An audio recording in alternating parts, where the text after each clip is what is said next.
আজকের সকালের আকাশটা কিন্তু বেশ পরিষ্কার, তার সাথে পাখির ডাক এবং সাথে সুন্দর হাওয়া।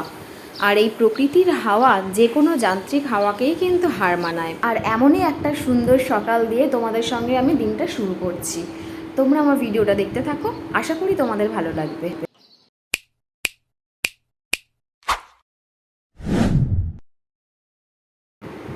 গুড মর্নিং বন্ধুরা, সবাই কেমন আছো? সিম্পলিফাই উইথ প্রিয়ার নতুন একটা ব্লগে তোমাদের সবাইকে স্বাগত। ঘুম থেকে উঠে ঘরের প্রথম ভাগের কাজ সেরে ফ্রেশ হয়ে আমি চলে এসেছি রান্নাঘরে। এখানে প্রেশার কুকারে আমি ডাল সেদ্ধ হতে বসিয়ে দিয়েছি, আর এইদিকে হাঁড়িতে ভাতও বসিয়ে দিয়েছি, আর কড়াইতে হচ্ছে ভাজা। তবে রান্নার আগে কিন্তু আমার পুজো দেওয়াও হয়ে গেছে। তো চলো, এটা যতক্ষণ হচ্ছে ততক্ষণ আমি এখানে এগুলো খেয়ে নিই। আর সকালবেলা আমি সবার প্রথমে খাই হচ্ছে এই 3টে আমন্ড, আখরোট। ছোলাটা আমি কালকে ভেজাইনি, ভুলে গেছিলাম। আর সাথে 1 গ্লাস জল। এখন প্রায় বেলা 11:30টার মতন বাজে। রোদের তেজ কিন্তু আজকে তেমন একটা নেই, উল্টে কিন্তু ভালোই হাওয়া দিচ্ছে। আজকে যদি ওয়েদারটা এরকম থাকে তাহলে ম্যাডামের আসতে অনেক সুবিধা হয়। এখানে মাছ আর বড়িটাকে আমি ভেজে আলাদা করে রেখেছি, আর এদিকে কড়াইতে মাছের জন্য মশলা কষানো হচ্ছে। রাতের জন্য এখানে আমি ঘুগনিটাও করে রাখবো, তার জন্য একটু লবণ দিয়ে ঘুগনিটাকে এখন আমি প্রেশার কুকারে সেদ্ধ হতে বসাবো। আর এই ঘুগনির মটরগুলো না আমি কালকে রাত্রে ভেজাইনি, সকালবেলায় মনে হলো যে আজকে রাত্রের জন্য একটু ঘুগনি করা যাক, তাই জন্য অল্প একটু খাবার সোডা দিয়ে ভিজিয়ে রেখেছিলাম। আর এই খাবার সোডা দিয়ে যদি এই ঘুগনি বা চানা ভিজিয়ে রাখা যায় তাহলে কিন্তু খুব তাড়াতাড়ি এটা সেদ্ধও হয়ে যায়।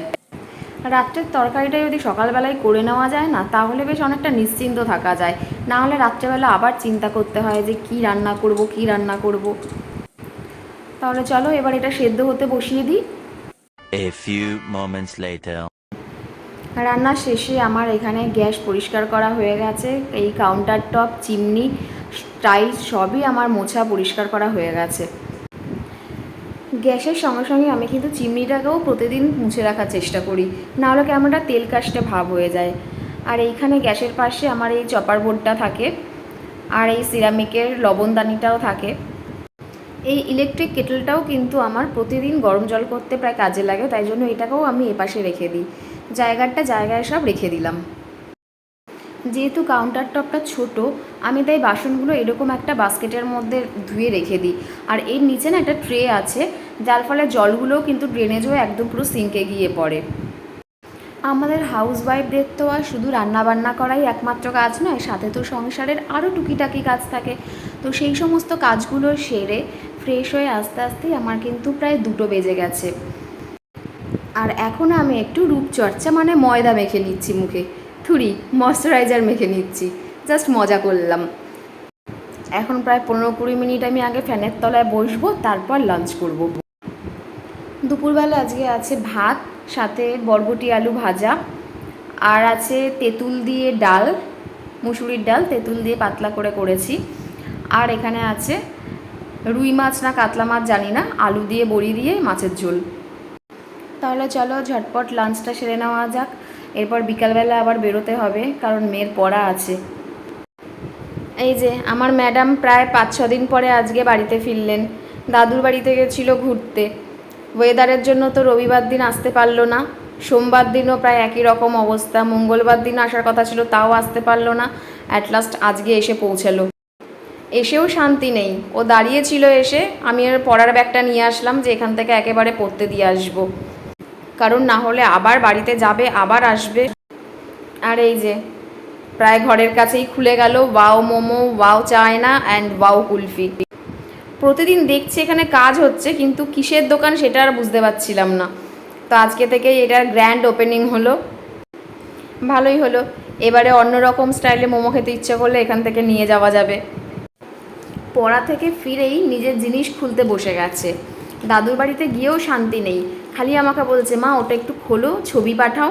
আমি বলেছি তোর জিনিস তুই এসেই এটাকে আনপ্যাক করবি, আমি এটা খুলবো না। তাই জন্য এসে থেকে শুরু করেছে কখন খুলবো। বলছি দাঁড়া খুলবি। এখানে একটা ড্রয়িং বুকও অর্ডার করেছিল, এর আগেও একটা অর্ডার করেছিল, তো সেটা A5 নিয়েছিল, কিন্তু সেটা সাইজটা না বুঝতে পারিনি, ছোট ছিল একদম। তারপরে এখন A4 অর্ডার করেছে। ভালোই এসেছে এটা, আর পেজগুলো কিন্তু খুব ভালো। পছন্দের জিনিসটা নিজের আনপ্যাক করার মজাই আলাদা। ও যেহেতু কবের থেকে শুরু করেছে, মা কবে আসবে কবে আসবে, তো সেই জন্য আমি না এটা আর খুলিনি, যে ও আসুক, ও এসে নিজেরটা নিজেই খুলে দেখবে।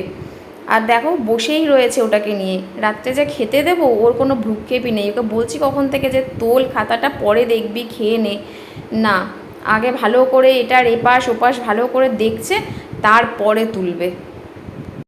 অনেকক্ষণ ধরে বকার পরে তারপর খেতে রাজি হয়েছে। তো এখন আমাদের দুজনের জন্য থালায় রুটি নিয়ে নিয়েছি, আর এই ঘুগনিটাও নিয়ে নিচ্ছি, যেটা সকালবেলা করে রেখেছিলাম।